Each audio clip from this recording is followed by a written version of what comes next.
saya nampak kat sana participants ada juga ramai yang memang hebat dalam publication lah. Ada ramai juga yang memang banyak publication yang dah ada experience yang banyak dalam publication. So actually apa yang saya nak share hari ini is more on langkah-langkah.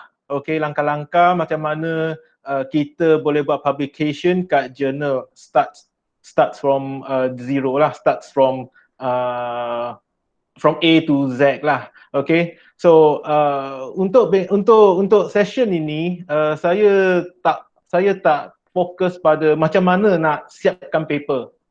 Sebab hari tu saya ada bincang dengan Dr. Azlan, kalau nak buat satu session untuk siapkan paper, itu akan mengambil masa yang panjang dan dia adalah sangat teknikal. So sesi ini bukannya macam mana nak siapkan paper. Maksudnya kita tak bincanglah macam mana nak siapkan bahagian introduction, literature review, macam mana nak buat methodology, findings, conclusion. Sebab hari tu saya ada bincang dengan Dr. Azlan, social science dan S&T, Science and Technology, dia punya paper requirements-nya berlainan.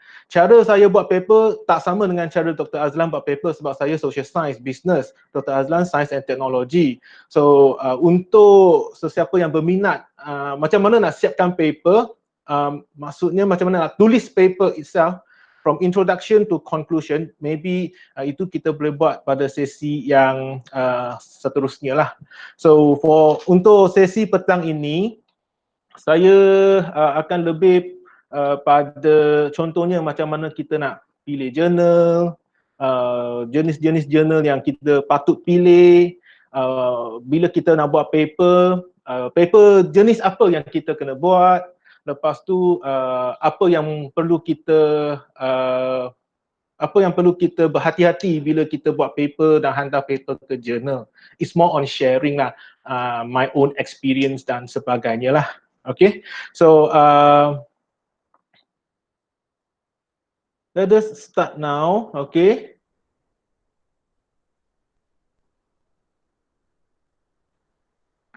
Okay. Nampak tak slides yang saya share kat sini ni? Boleh nampak tak?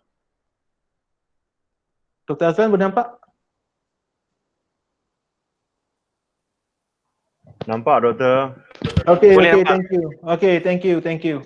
Okay, so seperti mana yang saya explain tadi, so sesi petang ini adalah lebih pada how to publish your papers, strategies to publish.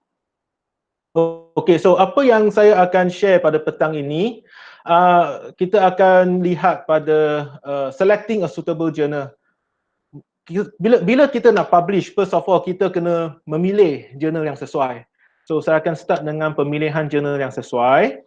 Lepas tu preparing the manuscript.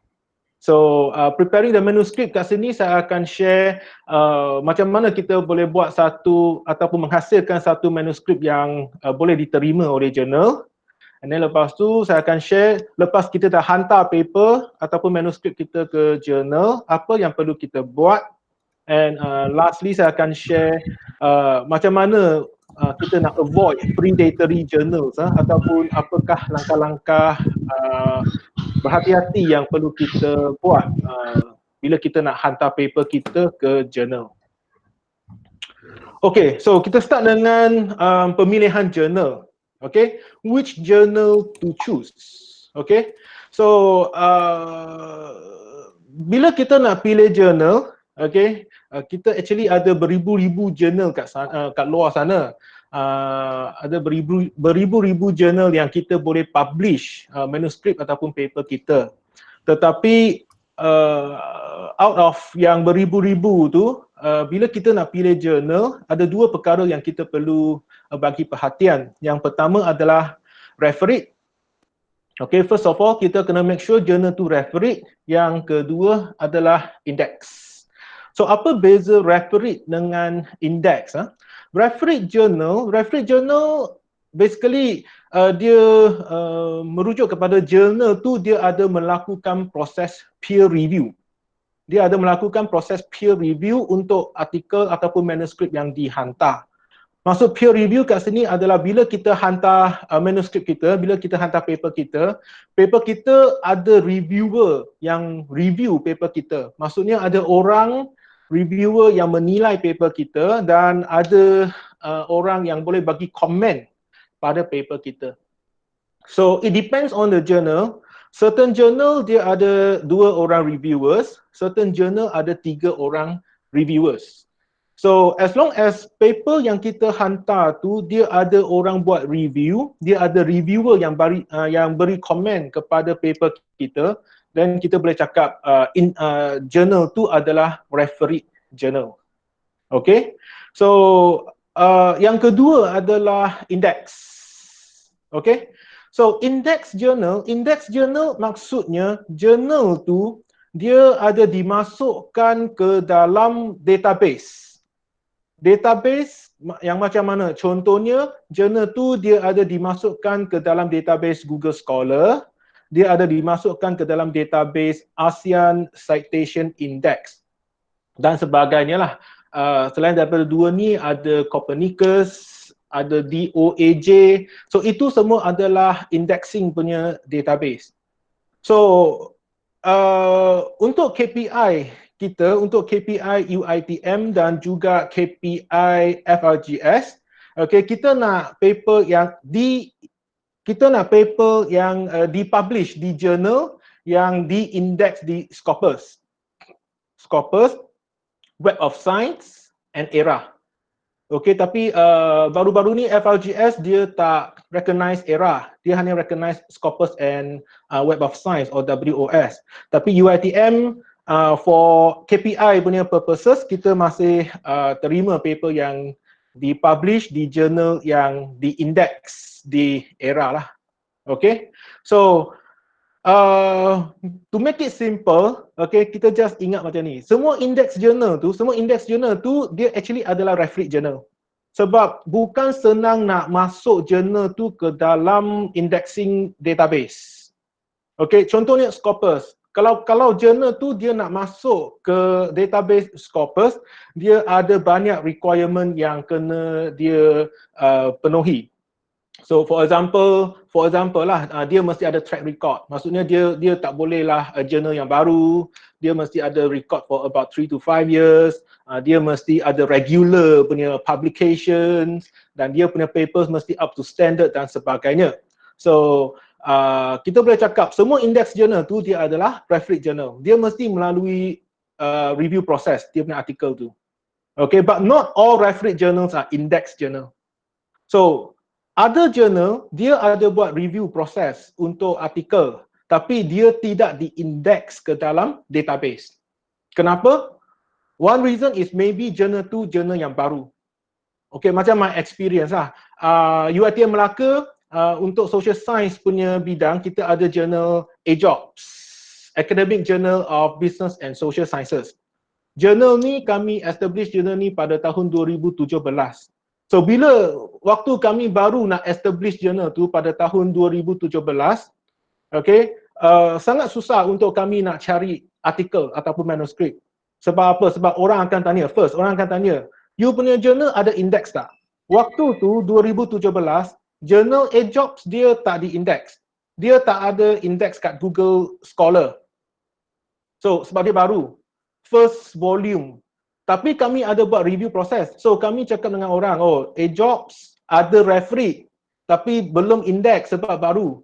So bila orang dengar, oh you refereed saja, you tak ada index, orang tak nak hantar paper. So waktu tu memang sangat susah untuk kami nak dapatkan paper. Tapi mulai tahun 2019, sebab dah ada sedikit track record, AJOBS dah masuk ke dalam database Google Scholar dan database My Journal. Dia bukan My Site lah, dia My Journal. So dia dimasukkan ke dalam 2 database ni, Google Scholar dan My Journal. So bila dah masuk ke dalam database Google Scholar dan My Journal, lebih senang untuk kami dapatkan paper sebab dah ada masuk ke dalam certain indexing punya database. Okay, I admit lah, dia bukan indexing yang sangat hebat lah, dia bukan Scopus, bukan Web of Science. You publish kat AJOBS memang tak cukup untuk memenuhi KPI. Tapi for publication purposes, yes, dia cukup.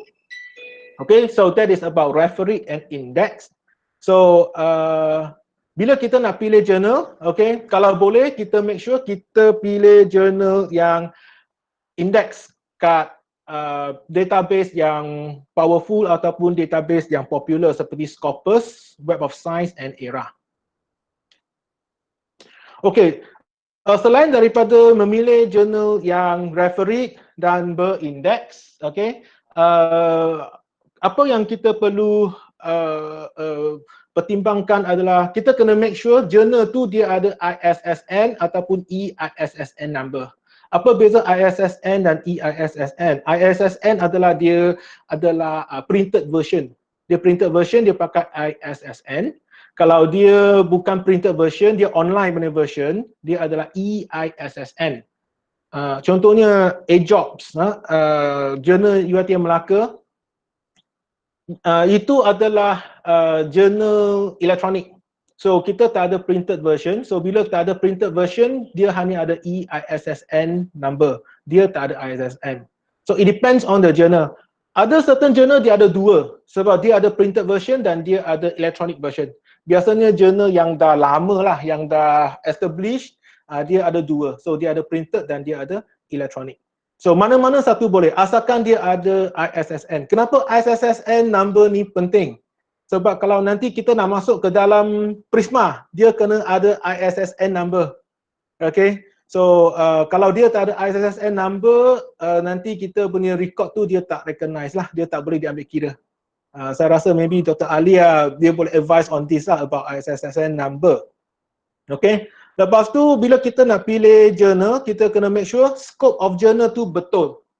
So scope of journal tu biasanya dia akan tulis kat journal punya web page, kat bahagian about the journal ataupun kat bahagian introduction about the journal. So bila kita nak hantar paper, kita kena make sure manuskrip yang kita hantar tu ataupun paper yang kita hantar tu is within the scope of the journal. Ini sangat penting. Ini sangat penting sebab my own experience lah, saya pernah hantar artikel saya, manuskrip saya ke sebuah jurnal. Jurnal tu dia punya scope is on marketing. Dia punya scope is on marketing. Dia tulis kat sana marketing, business management. Marketing and business management, consumer behavior kalau tak silap saya. Satu lagi I lupa. So I hantar manuskrip saya ke sana. Paper tu sampai editorial punya office sahaja, belum sampai ke reviewer, sampai editor punya office saja dah kena tendang balik. Dia terus cakap dengan saya, we will not accept your papers because it does not falls within our scope. Paper saya tu is about entrepreneurship. So saya buat paper entrepreneurship, saya hantar ke jurnal tu, dia punya scope is marketing, consumer behavior, management, tapi dia tak terima entrepreneurship sebab dia cakap it's not within the scope. So kita kena make sure scope tu betul lah, kita baca betul-betul jurnal punya scope tu dan make sure kita hantar ke jurnal yang betul. Okay, the next one is important. Bila kita hantar paper, kita make sure kita hantar ke jurnal yang open access. Apa maksud open access? Open access maksudnya siapa-siapa pun boleh download paper kita for free. Dia tak payah, orang yang nak download paper kita tu dia tak payah subscribe kepada jurnal tersebut. Dia boleh just Google, lepas tu dia identify paper kita, dia download. So kenapa kita perlu cari jurnal yang open access? Ini sangat penting sebab kalau paper kita publish di jurnal open access, maksudnya siapa-siapa pun boleh download, siapa-siapa boleh baca, maksudnya siapa-siapa boleh cite paper kita. So kalau paper kita ada banyak orang cite, kita punya H index. Okay, so kita punya H index akan meningkat lah. So kita boleh search kat Google Scholar, kita boleh tengok a particular researcher, dia punya H index berapa. Of course the higher the better lah. So ada researcher yang hebat-hebat memang dia punya H index tu beratus-ratus. Okay, H index and I index. Okay, so itu open access. And then kita kena make sure jurnal tu dia provide DOI, Digital Object Identifier. Apa itu DOI? DOI adalah satu nombor, dia satu siri nombor di mana dengan menggunakan DOI ini, orang lain boleh terus identify, orang lain boleh terus dapatkan paper kita. Maksudnya dia tak payah search kat Google tu melalui banyak-banyak webpage. Asalkan orang tu dia key in DOI ni, dia key in nombor DOI ni, dia dah boleh terus dapatkan paper kita. So kebaikannya adalah bila kita publish kat jurnal open access dan jurnal yang ada DOI ni, chance ataupun peluang paper kita decide oleh orang lain akan meningkat sebab orang akan dapat paper kita dengan senang, tak payah bayar, dan orang akan cite paper kita lah. Okay, and then lain-lain perkara yang kita perlu mempertimbangkan adalah publisher. Publisher tu sama ada dia local publisher ataupun international publisher. So actually ini tak ada banyak beza lah sama ada local ataupun international. Okay, sebab even local publisher di Malaysia kita pun ada a few universities yang dapat publish journal yang Scopus Index yang hebat-hebat lah. Antaranya macam UiTM sendiri ada 3 buah journal berindeks Scopus. Ada university yang ada Scopus journal pun, contohnya UPM, UKM, USM, diorang pun ada banyak journal yang berindeks Scopus. Lepas tu adalah free or dia melibatkan publication fee. So certain journal kita boleh publish for fee. Maksudnya kita free je. Dia tak charge kita. Okay, so ada Scopus punya journal publish for free. Ada WOS punya journal publish for free juga. Tapi kalau kita pilih journal yang free, biasanya queue dia panjang. Queue dia panjang maksudnya kita kena tunggu lama lah. Saya ada hantar satu manuskrip ke jurnal Scopus yang free, tak payah bayar. Last year saya hantar, last year 2019 Januari saya hantar. Tahun ni baru-baru ni baru saya dapat reviewers punya komen. Bulan lepas, bulan April, baru saya dapat reviewers punya komen dan saya tengah buat correction. So kita tengok kalau dia free, memang semua orang nak hantar ke sana dan sometimes dia ambil masa yang lama lah. So yang with publication fee, certain journal kita kena bayar. So pasal bayaran ni, bukannya semua journal yang berbayar tu adalah journal yang tak baik. Bukan. Ada sesetengah journal yang baik, yang Scopus, tapi kita kena bayar juga. So berapa banyak kena bayar itu depends on the journal lah. Ada journal dia charge 70 USD, ada journal dia charge 100 USD, ada journal dia charge euro, ada journal dia charge sterling pound. So it depends. Okay, so sama ada you nak publish kat free punya journal ataupun you nak publish kat journal yang perlu bayar, it depends on sama ada you ada grant ke tak ada lah. Kalau kita ada grant, no problem lah, kita publish kat journal yang perlu bayar. Okay, so saya bagi satu contoh kat sini. Okay, ini adalah Management and Accounting Review. Okay, Management and Accounting Review yang dipublish oleh UiTM. So tadi saya mention ada 3 buah journal UiTM yang berindeks Scopus. Salah satunya adalah MAR. MAR ni adalah Management and Accounting Review, dia more on social science. Besides dia ada Asian Journal of University Education dan Journal of Mechanical Engineering. Journal of Mechanical Engineering ni dia dah lama berindeks Scopus. Okay, kita tengok pada Management and Accounting Review. Okay, as what I've told you just now lah. Okay, sebuah jurnal yang bagus, normally dia ada ciri-ciri yang berikut. Okay, first of all, okay, dia adalah peer review. Kita tengok kat sini dia ada tulis dia peer review. Peer review maksudnya dia adalah refereed journal dan dia akan bagi you dia punya ISSN number. So kalau kita tengok kat sini dia ada 2 ISSN number. Okay, tak ada masalah sebab dia satu printed version, satu lagi online version. Okay, lepas tu journal tu dia akan tulis, okay, dia index di database yang mana satu. So contohnya macam MAS dia tulis kat sini Okay, ini semua adalah senarai indexing dia lah. Dia belum sempat masukkan Scopus lagi kot. Okay, and then dia ada scope dia. Kita tengok kat sini, ini scope dia, auditing, management accounting, financial management, forensic accounting, taxation dan sebagainya. So, kalau saya hantar paper saya, entrepreneurship punya paper ke sini, definitely dia akan reject sebab dia tak terima paper entrepreneurship.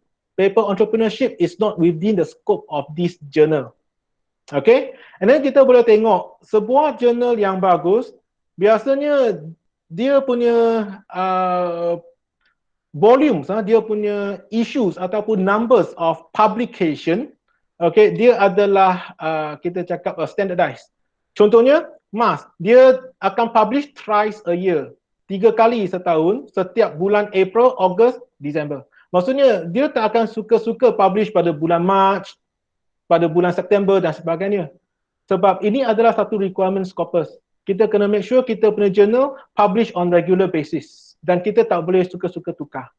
And then sebuah journal yang bagus, dia akan ada ni, ethical statement. Okay, dia akan menyatakan, okay, apakah ethics dan responsibilities of authors. Okay, dia mesti ada ethical statement. So cuma yang bezanya authors tu baca ke tak baca itu terpulanglah pada authors. Okay, and then dia akan menyatakan dia punya peer review process. Macam mana papers akan di-evaluate ataupun papers tu akan dinilai oleh reviewers. Okay, so sebuah jurnal yang bagus dia juga akan menyatakan author guidelines. Maksudnya apa yang authors perlu buat. Kalau kita tengok kat sini, okay, jurnal tu akan dia akan tulis format tu, okay, format yang perlu diikuti oleh authors. Okay, format dia adalah sangat details. Okay, bukannya dari segi layout sahaja, tapi dia akan menyatakan dari segi contohnya references lah, bilangan perkataan lah. Contohnya untuk jurnal ni dia cakap, okay, dia mesti do not exceed 20 pages. Referencesnya mesti ikut yang ini.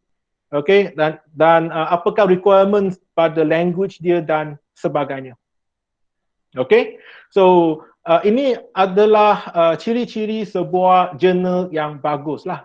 So bila kita nak publish tu, kita kena make sure jurnal tu mempunyai ciri-ciri seperti yang saya tunjuk tadi.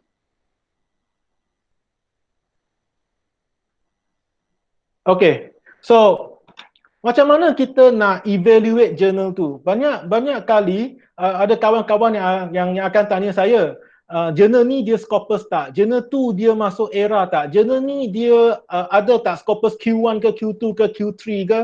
So actually kalau bagi saya satu nama jurnal tu, saya pun tak boleh nak jawab sama ada jurnal ni dia Scopus ke dia tak Scopus ke, dia Q1 ke Q2 ke Q3 ke. So ada beberapa cara yang boleh menolong kita untuk menilai sesebuah jurnal. Yang pertama, kita boleh terus tengok pada Scopus punya webpage. Okay, maksudnya kita terus pergi ke webpage Scopus. Okay, and then kita boleh terus check kat sana. Okay, kita boleh terus check kat sana.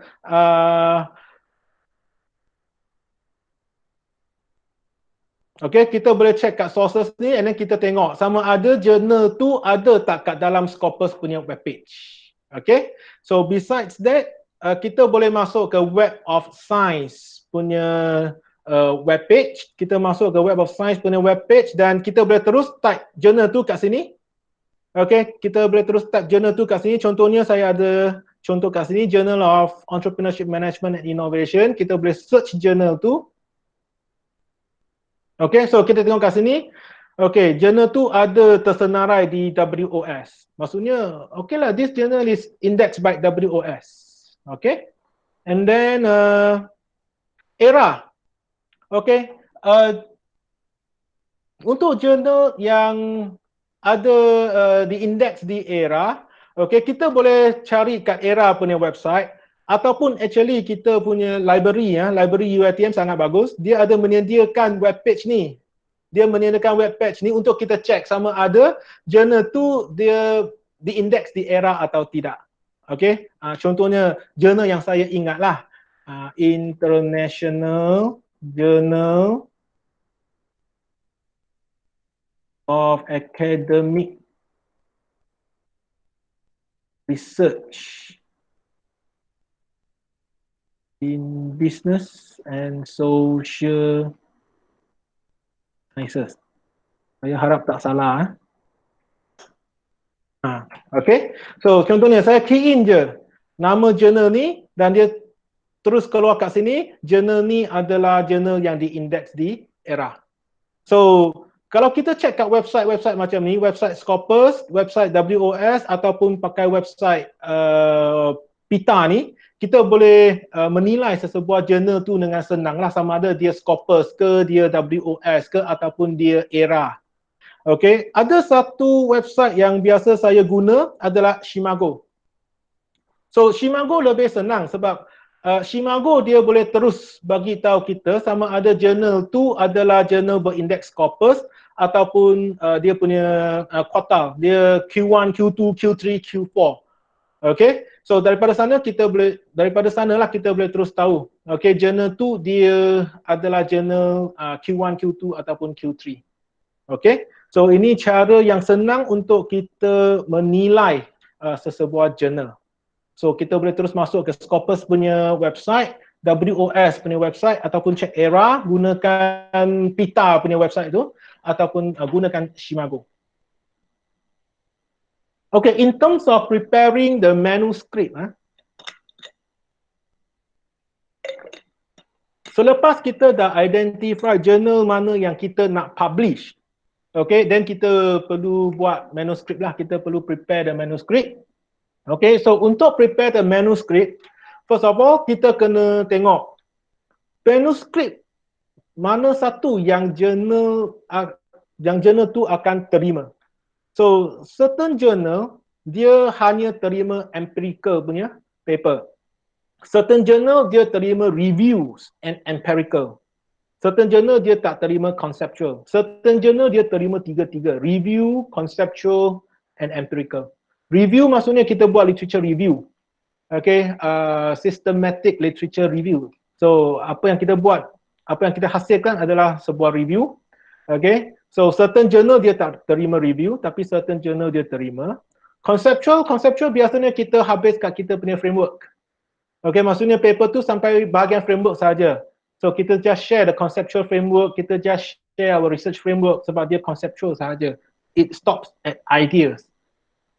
Most of the journals, bukan most of the journal lah, all of the journal akan terima manuscript jenis empirical.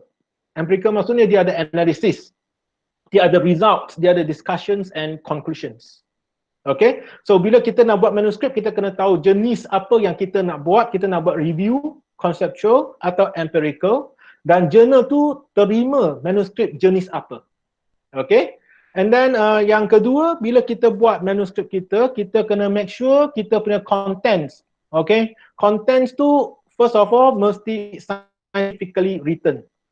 Content must be scientifically written, maksudnya kita kena tulis ikut format buat research lah. Maksudnya kena ada abstract, lepas tu ada keywords, ada introduction, literature review, ada framework, ada hypothesis, ada research methodology, ada data analysis, descriptive analysis, statistical analysis, dia ada findings, conclusions, references, acknowledgement dan sebagainya. So dia mesti scientifically written. Even though maybe you buat review, review pun dia kena ditulis secara scientific. Okay, and then contents, next one, kita we have to make sure that contents tu legible, boleh dibaca. Okay, so contohnya certain papers, maybe kita nak masukkan diagram. Okay, certain papers maybe kita nak masukkan diagram ataupun maybe kita nak copy and paste certain text daripada satu dokumen ke dokumen yang lain. So bila copy paste ataupun kita letak diagram or whatever, kita kena make sure teks yang kita copy paste ataupun diagram yang kita masuk ke dalam paper kita tu dia adalah jelas. Okay, dia adalah jelas. So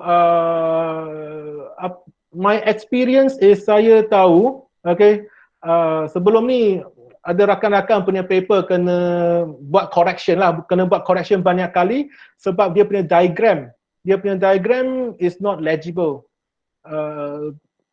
kawan tu dia buat paper apa tu computer science. So computer science tu dia ada banyak apa tu dia punya diagram tu ada banyak huruf-huruf yang kecil-kecil, numbers yang kecil-kecil, programming punya numbers kot saya rasa.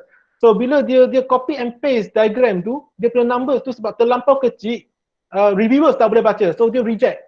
Bukan reject lah, dia minta kawan I betulkan balik. So kawan I betulkan balik diagram tu 2-3 kali sebab tak boleh dibaca. Sebab not clear. So papers tu dia tak reject, nasib baik dia tak reject. Dia just minta dia correct sahaja. And then next one, bila kita buat manuscript, kita kena make sure conform to journals format. So tadi kan saya ada tunjuk macam MAS kan, MAR tu, okay, dia ada tunjuk, okay, you punya manuscript tak boleh melebihi 20 muka surat. Kalau melebihi 20 muka surat, reviewers dia boleh reject sebab dia sebab papers tu tak ikut format. Okay, kalau reviewers tu dia baik hati, dia tak reject lah, dia minta authors tukar balik. So bila kita buat manuscript, kita kena make sure it conforms to a journal's format. So font size, spacing, even berapa muka surat itu pun kena ikut. Okay, so ada journal cakap not more than 5. Not more than 5 means not more than 5. 5.5 pun tak boleh. Sometimes dia akan reject. Kalau dia jahat, dia boleh reject. Kalau dia baik hati, dia minta kita correct balik lah. Okay, contohnya ini my own experience. Ini my own experience. Saya hantar artikel saya ke Journal of Advanced Manufacturing Technology. Journal of Advanced Manufacturing Technology ini adalah jurnal yang diterbitkan oleh UTM Melaka lah, UTM Melaka. Okay, dia Scopus Q4. Okay, so paper saya tu di-reject, I rasa, bukan di-reject, dia dipulangkan balik kepada saya. Okay, papers tu dia dipulangkan balik kepada saya, I rasa ada dalam 4 hingga 5 kali. Sebab apa? Sebab saya buat kesilapan pada references. Apa kesilapan yang saya buat? Ada certain references tu, saya terlebih letak satu titik. Ada certain references tu, saya terlebih satu spacing. Dia pulang balik kepada saya. I rasa ada dalam 3-4 kali lah dia pulang balik kepada saya. Okay, sebab saya buat kesilapan pada references, list of references sahaja. Lepas tu reviewers tu dia tak cakap dengan saya. References yang mana satu saya buat silap. Dia just pulang balik kepada saya, dia tulis kat sana, please repair your list of references. It is not according to our journals format. Alamak, so saya kena check one by one. Oh, di tag 1. Buat pembetulan, hantar. Dia pulang balik kepada saya lagi. Komen yang sama. Please repair your list of references. It is not according to our format. Check lagi satu-satu. Oh, ini terlebih satu spacing. Betulkan balik. So that is my own experience lah. Certain journal dia sangat strict on the format. So make sure that kita ikut format dia betul-betul. Okay. Saya ada satu experience lagi. Saya hantar paper ke jurnal, dipulangkan balik sebab saya tak buat acknowledgement.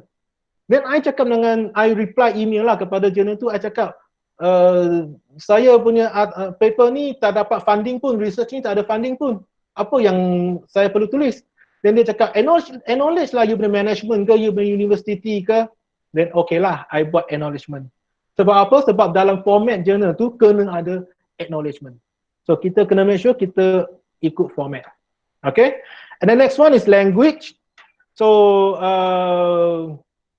papers ataupun manuscript yang kita buat tu kena make sure language kita okay lah, maksudnya without any grammatical errors, okay, without any spelling errors, typo errors dan sebagainya.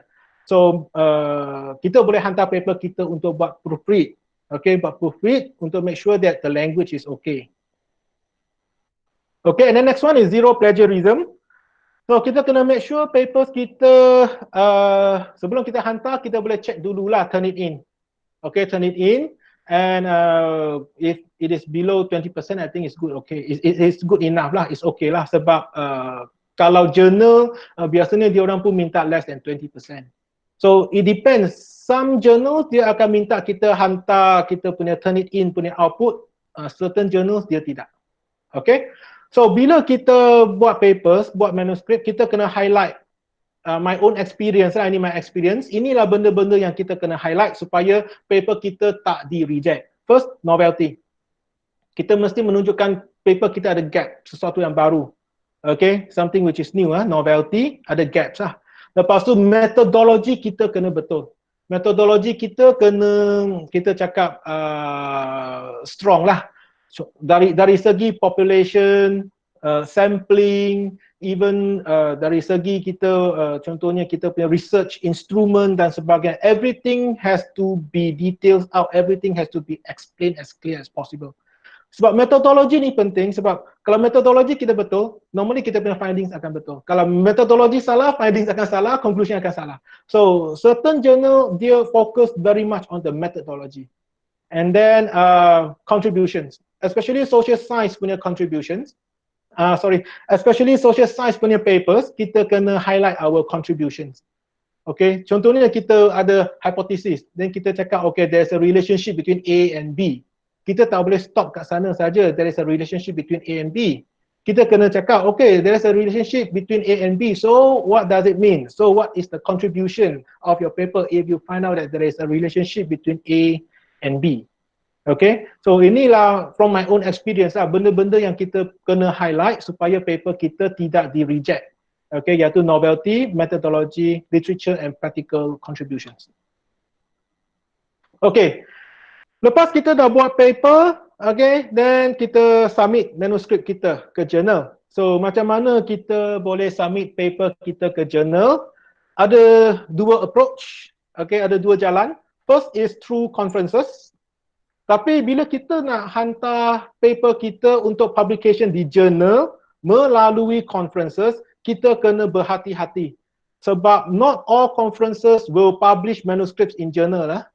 Okay, so other conference dia just publish kat proceedings sahaja. Okay, they just publish kat proceedings. So lepas tu ada certain journal dia akan tulis kat ada certain conference dia akan tulis kat sana selected papers will be published in index journal.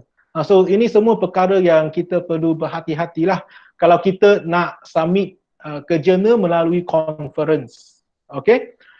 So melalui conference kita juga kena berhati-hati sama ada jurnal yang akan dipublish tu dia adalah special issue ataupun dia adalah normal issue. Okay, so actually dia tak ada beza special issue or normal issue. Okay, dari segi KPI saya rasa dia sama. Cuma special issue sometimes dia cepat sikit lah. Normal issue mungkin dia lambat sikit. Okay, another way is kita boleh submit manuskrip kita direct kepada jurnal. Okay, maksudnya kita masuk ke website jurnal tu and then kita submit. So bila kita nak submit terus ke jurnal, kita kena tengoklah sama ada jurnal tu dia ada submission system ke tak. So kalau dia ada submission system, kita submit through the system. Kita jangan through email, dia tak terima. Okay, kalau dia ada sistem, kita gunakan sistem. Personally, saya lebih suka submit ke jurnal melalui sistem. Sebab kalau kita melalui sistem, is easy to manage dan kita boleh trace progress dia. Kita boleh trace status papers kita dengan senang.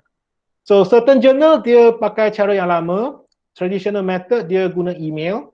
So kalau email maksudnya kita kena sediakan satu cover letter kepada editor, just tulis kat sana lah, okay, I would like to publish in your esteemed journal, bla bla bla bla bla, hantar kepada dia. So saya tak berapa suka guna cara email sebab sometimes susah untuk kita trace progress paper kita. But anyway, both methods works. Okay, both methods works. Okay, lepas submission, what to do after the submission? Wait lah, tunggu dan tunggu. So berapa lama kita kena tunggu? It depends. It depends on the journal punya queue tu. So macam saya cakap tadi, tahun lepas Januari 2019 saya hantar satu paper ke journal. Okay, tahun ni baru I dapat reviewers comment. Bila papers tu boleh publish, I tak tahu lagi. So it depends on berapa popularnya journal tu lah. So journal yang lagi popular, lagi lama kita kena tunggu. So kalau kita hantar melalui sistem, occasionally on off kita kena check sistem. Okay, ataupun kita boleh follow up with the editorial team, email editorial team. So it depends, sometimes they reply, sometimes they do not. So bila kita dah submit paper kita, and then kita kena be prepared to revise the manuscript. Maksudnya kita dapat reviewers punya komen, sangat jarang kita tak payah buat pembetulan. Kita kena buat pembetulan. So berapa banyak kali pembetulan? It can be more than once. Kalau pembetulan kita tu tak memenuhi kehendak reviewers. Okay? So one thing is that do not think that the reviewers will not review the manuscript again. Some reviewers do. So saya pernah buat review untuk sebuah jurnal. Okay? Journal of Cleaner Production. I buat review, I bagi komen, I hantar ke jurnal tu. Lepas tu jurnal tu dia minta authors tu buat correction. Lepas authors tu buat correction, dia hantar balik kepada saya lagi. Dia tanya saya, okay, do you satisfied with the correction or the revised paper? Then I kena jawab lah as the reviewers, I kena jawab. Okay, sama ada I satisfied or it requires further amendments or whatever.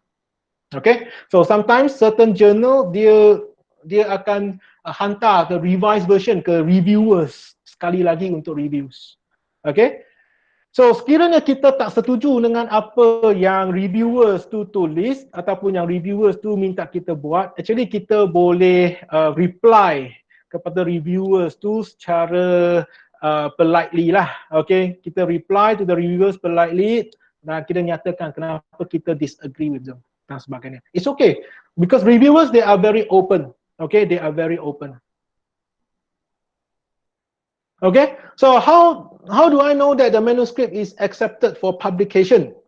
So normally good journal, sebuah journal yang bagus, okay, sebelum dia nak publish paper kita, dia akan hantar satu acceptance email ataupun confirmation email kepada kita. So confirmation email tu, dia dalam confirmation email tu dia akan tulis lah, your papers has been accepted for publication and it will be published in which volume, which issue, by when. Biasanya dia akan tulis macam tu. So kalau dah dapat confirmation email tu boleh simpan dengan baik-baik. Setahu saya, sekiranya ada student PhD, acceptance email ataupun confirmation email tu dia boleh disubmit ke IPSIS as a proof of publication sebab masters ataupun PhD students dia orang perlu ada proof of publication. So ada confirmation email dah kira adalah proof of publication. So my ATP, I'm not so sure sama ada acceptance email tu boleh dipakai ke tidak. Okay, so maybe antara KPP ke KF ke, maybe kita boleh tanyalah sama ada email tu boleh dipakai ke tidak. Okay, and then kita tengok pada predatory journal. Okay, predatory journal, apa itu predatory journal? Predatory journal ni biasanya dia adalah journal yang kita kata low qualities lah. Quality dia tak baik, tak bagus dan biasanya journal ni it is for money making. Okay, dia adalah journal yang untuk buat duit, untuk buat untung. Okay, macam mana kita tahu sesebuah journal tu adalah predatory journal? Normally dia tak ada proper review process dan normally dia punya quality of article is very low. So macam mana kita tahu?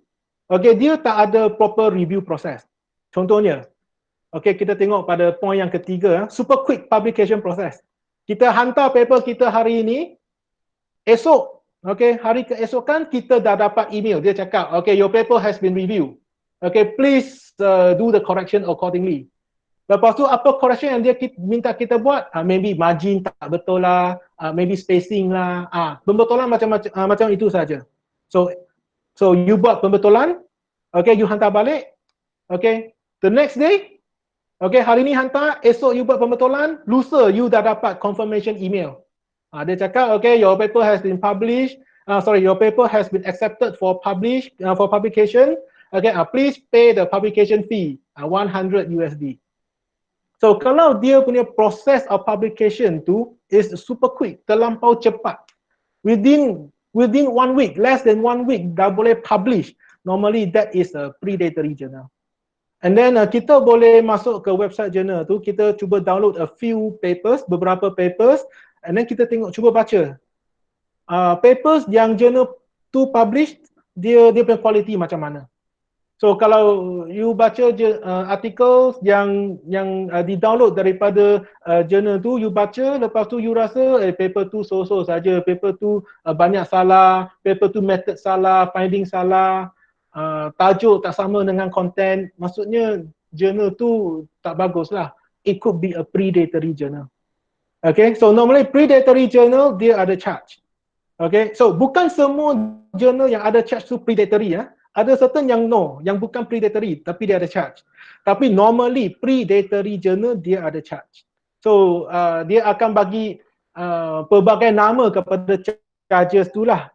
Article processing fees lah, article handling fees lah, publication fees lah, journal support fees lah, whatever lah. Dia akan bagi nama-nama yang berlainan. And normally they practice no rejection policy. Maksudnya papers yang hantar tu dia akan terima je, dia tak pernah reject. Okay, so macam mana kita tahu journal tu is predatory? Ada satu list yang dinamakan Bail list. If I have pronounced it correctly, Bail list. Okay, so kita boleh tengok pada Bail list ni. Okay, dalam Bail list ni dia ada senaraikan.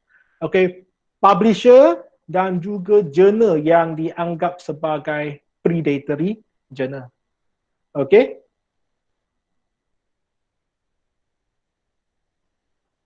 Okay, so selain daripada predatory journal, maybe kita pun boleh elakkan diri daripada menghantar paper ke jurnal yang dah blacklist by MOHE ataupun jurnal yang dah di blacklist by individual university. Okay, so MOHE punya blacklisted journal list, okay, kita boleh download. Saya rasa kat IRMI punya website. Saya pun ada, so nanti maybe saya boleh bagi kat Dr. Azlanah untuk share dengan kawan-kawan semua. Okay, so ini adalah sedikit frequently asked questions yang sometimes ada kawan-kawan tanya saya lah. So saya rasa maybe I can share with you. Okay, so first of all, how many co-authors should I have? Okay, so ada kawan pernah tanya saya, satu paper tu kena ada berapa orang authors? Maksimum berapa orang? So actually saya tak boleh nak jawab satu paper kena ada maksimum berapa orang. So it depends on the journal. Ada journal, dia ada set the number of authors per manuscript. Ada certain journal dia ada cakap satu manuscript tak boleh melebihi 3. Ada journal dia akan cakap satu manuscript tak boleh melebihi 5. It depends. Tapi ada yang tak lah. So how to decide the authorship? How to decide the numbers of core authors? How to decide the number of core authors? Actually kita tengok pada authorship. Orang yang betul-betul ada tulis, then baru kita boleh letak dia sebagai authors lah. Okay, and then can I convert my students FYP to manuscript? Actually boleh. Kita boleh convert kita punya students FYP to manuscript.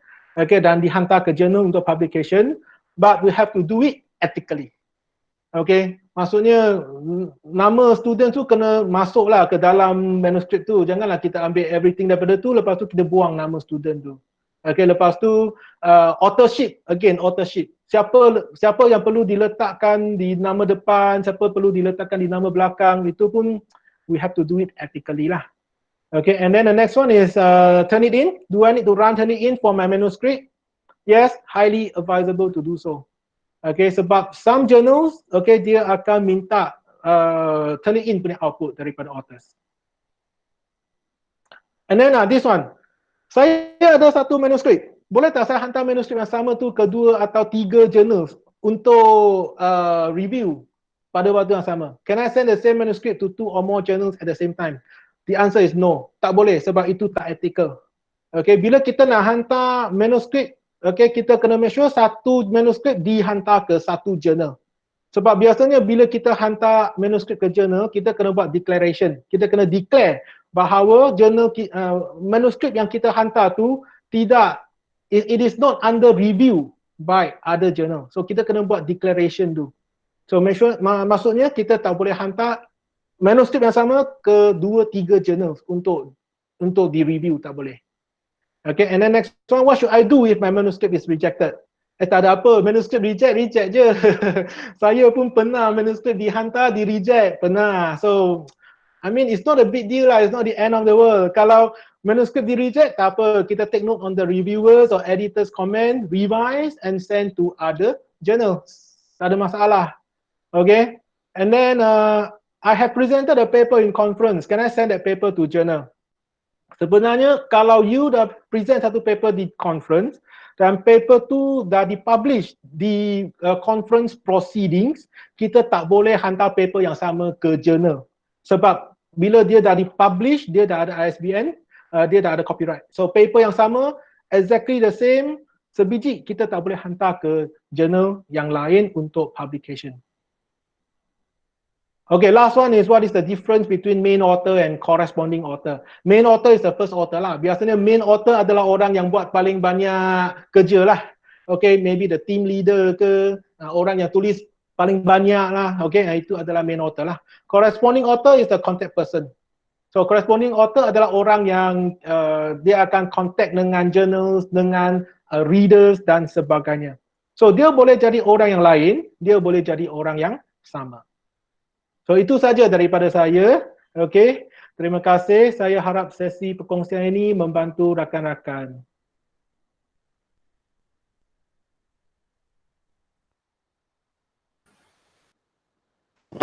Baik, terima kasih Dr. Koh atas perkongsian yang saya kira sangat baik. Okey.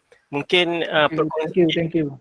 Mungkin maklumat yang disampaikan tu adalah something yang mungkin ada sebahagian kecil daripada kita tak tahu, so kita dah tahu.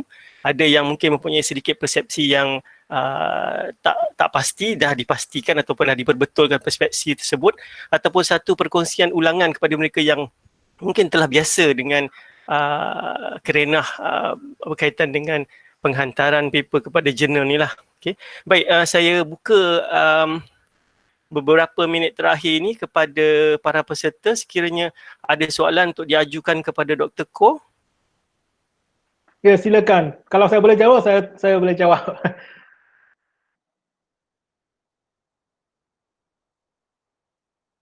Ada tak soalan kalau daripada nak tanya direct boleh onkan mic, ataupun kalau ada soalan di bahagian chatting ni.